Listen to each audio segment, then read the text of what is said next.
नमस्कार साथियों, स्वागत है आपका एक बार फिर से। आज हम कक्षा 10 की पाठ्य पुस्तक क्षितिज भाग 2 में संकलित पाठ है पाठ 13 सर्वेश्वर दयाल सक्सेना द्वारा रचित मानवीय करुणा की दिव्य चमक। इस पाठ को पढ़ने से पहले हम जान लेते हैं कि सर्वेश्वर दयाल सक्सेना कौन थे। सर्वेश्वर दयाल सक्सेना का जन्म 1927 में जिला बस्ती यूपी में हुआ था और आकाशवाणी में सहायक प्रोड्यूसर थे। दीनमान में उप संपादक रहे हैं और पराग में संपादक रहे हैं और उनका जो निधन हुआ है वह 1983 में उनका निधन हो गया था। उनकी प्रमुख कृतियाँ हैं, जो उनकी प्रमुख रचनाएं हैं वह है काठ की घंटियाँ, कुआनो नदी, जल का दर्द, खूंटों पर टंगे लोग, पागल कुत्तों का मसीहा, सोया हुआ जल। जिसमें सबसे प्रमुख जो उनका प्रमुख जो कृति रही है खूंटों पर टंगे लोग, इसके लिए उन्हें साहित्य अकादमी पुरस्कार मिला। सर्वेश्वर दयाल सक्सेना की जो पहचान है वह मध्यम वर्गीय आकांक्षाओं के लेखक रहे हैं। मध्यम वर्गीय जो मनुष्य है उसके रचना उस प्रकार की उन्होंने रचनाएं उन पर ज़्यादा लिखी है। मध्यम वर्गीय जीवन की महत्वाकांक्षाओं, उनके सपनों, संघर्षों, शोषण, हताशा, कुंठा का चित्रण जो है वह सर्वेश्वर दयाल सक्सेना के साहित्य में हमको मिलता है। सर्वेश्वर जी एक स्तंभकार थे और स्तंभ वो लिखते थे चर्चे और चरखे के नाम से दीनमान में, और वे बेबाक सच कहने का साहस दिखता है उनके। ये चरखे और चर्चे नाम का जो स्तंभ था उसमें वे बिल्कुल साहसिक रूप से चीज़ों को बताते थे और उनकी जो अभिव्यक्ति है उसमें सहजता दिखाई देती है और स्वाभाविकता दिखाई देती है। जो यह पाठ है हमारा मानवीय करुणा की दिव्य चमक, इसमें ये किस प्रकार का साहित्य है? यह संस्मरण है। यह जो कामिल बुल्के हैं उनके ऊपर उन्होंने संस्मरण लिखा है। उनके साथ उनका जो रिश्ता किस प्रकार का था, वे उनसे मिले, उन्हें वे किस तरह के व्यक्ति लगे, तो उनके बारे में उन्होंने लिखा है। फादर कामिल बुल्के पर लिखा सर्वेश्वर दयाल का यह संस्मरण इस कसौटी पर खरा उतरता है।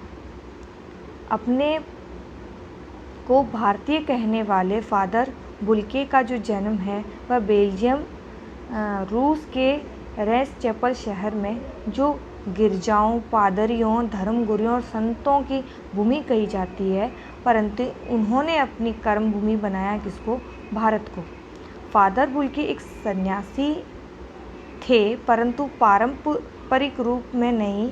सर्वेश्वर का फादर बुल्के के से अंतरंग संबंध था, मतलब इनका उनसे बहुत अच्छे से संबंध था। इस वजह से जो उनका जो ये संस्मरण है वो बहुत ही सजीव प्रतीक होता है। इसकी झलक हमको इसमें मिलती है। विदेशी भारतीय साधु को याद किया जाएगा और उन्हें हिंदी भाषा और बोलियों के अगाध प्रेम का उदाहरण माना जाएगा। और उन्होंने जो हिंदी में इनका जो महत्वपूर्ण भूमिका है उसको सदैव याद रखा जाएगा, क्योंकि ये विदेशी होते हुए भी उन्होंने भारतीय जो संस्कृति है, जो संस्कार है, जो धार्मिक जो ग्रंथ है उनका उन्होंने बहुत अच्छे से वर्णन किया है और अध्ययन किया है।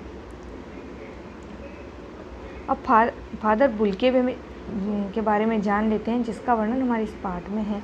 पूरा पाठ फादर बुल्के के व्यक्तित्व को दर्शाता है और वही सार हम पढ़ने की कोशिश कर रहे हैं। जो फादर बुल्के है वो किस तरह से दिखते हैं? फादर बुल्के एक लंबी आकृति वाले पादरी के सफ़ेद चोगे से ढके रहते थे। उनकी नीली आँखों में वात्सल्य तैरता रहता था। किसी भी उत्सव में वे एक पुरोहित की जैसे खड़े रहते थे। वे कभी क्रोध नहीं करते थे। हमेशा उन्होंने हिंदी को राष्ट्रभाषा के रूप में देखने की हिमायत की। यानी जब हमारे देश के लोग ही हिंदी को राष्ट्रभाषा मानने को तैयार नहीं हैं, जबकि एक विदेशी जो भारत की जो भाषा है वो उसमें उनको माता के रूप में वे मानते थे और राष्ट्रभाषा के रूप में वे हिंदी को देखना चाहते थे और उसकी वो हिमायत करते थे। अब उनके बारे में कि वे इंजीनियरिंग के अंतिम वर्ष में पहुंचकर उनके मन में सन्यासी बनने की इच्छा जागी और सब कुछ छोड़कर वे कहाँ आ गए? भारत। हिंदी के उत्थान के लिए उन्होंने अथक प्रयास किया और राम कथा उत्पत्ति एवं विकास पर उन्होंने प्रमुख रूप से शोध किया और यह उनकी बहुत बड़ी उपलब्धि मानी जाती है।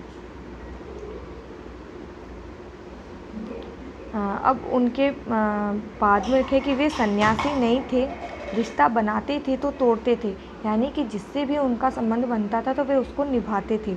सर्वेश्वर दयाल सक्सेना से उनका अंतरंग संबंध था, उनका उनसे बहुत गहरा संबंध था। 18 अगस्त 1982 को उनकी मृत्यु जहरबाद से हो गई। उनकी अंतिम यात्रा में असंख्य लोग शामिल हुए। लेखक ने उनकी जो उपस्थिति देवदार वृक्ष की छाया के समान बताई है। हर एक उत्सव में वे पुरोहित की तरह खड़े होते थे, यानी कि कहीं पे भी जाओ वे वहाँ ज़रूर खड़े रहते थे। अब एक यहाँ पर एक लाइन आई है कि नम आँखों को गिनना और शाही फैलाना। यह जो पंक्ति है वह जो हमारे लेखक है सर्वेश्वर दयाल सक्सेना, जब की मृत्यु हो जाती है तब वे लिखते हैं कि इसका आशय क्या है, इसका अर्थ क्या है। इसका अर्थ है कि लेखक के अनुसार फादर की अंतिम यात्रा में इतने लोग शामिल हो गए थे, इतने लोग रो रहे थे कि उनके नाम लिखना व उनको गिनना, या यह जो गिनना है वह समय और कागज़ की बर्बादी है। मतलब बहुत सारे लोग रो रहे थे उनकी मृत्यु पर, क्योंकि वे विदेशी होकर भी उन्होंने भारतीय संस्कृति से उन्होंने इतना प्यार किया है। यहाँ लोगों से इतने अच्छे उनके संबंध थे कि लोग रो रहे थे। फादर की मृत्यु पर एक बड़े जन समुदाय को धक्का लगा, यानी कि इनकी मृत्यु हमारे हिंदी साहित्य के लिए बहुत क्षति थी, क्योंकि इन्होंने हिंदी साहित्य और राष्ट्रभाषा हिंदी को राष्ट्रभाषा बनाने के लिए बहुत हिमायत की थी। बहुत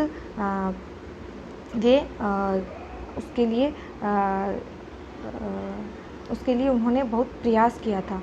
तो ऐसे लोग हमेशा याद किए जाते हैं जो साहित्यिक रूप से जो विशेष योगदान देते हैं, उन्हें कभी बुलाया नहीं जाता।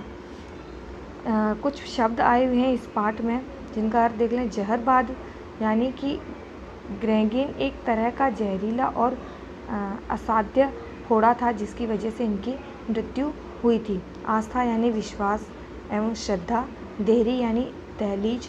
आतुर यानी अधीर, उत्सुक, निर्लिप्त, आसक्ति रहित, जो लिप्त ना हो। गैरिक वसन साधुओं द्वारा धारण किए जाने वाले गेरुए वस्त्रों को बोला जाता है। और श्रद्धानत यानी प्रेम और पूज्य भाव से नमन करना। तो बच्चों यह था पाठ। पढ़ते रहिए, मुस्कुराते रहिए। धन्यवाद।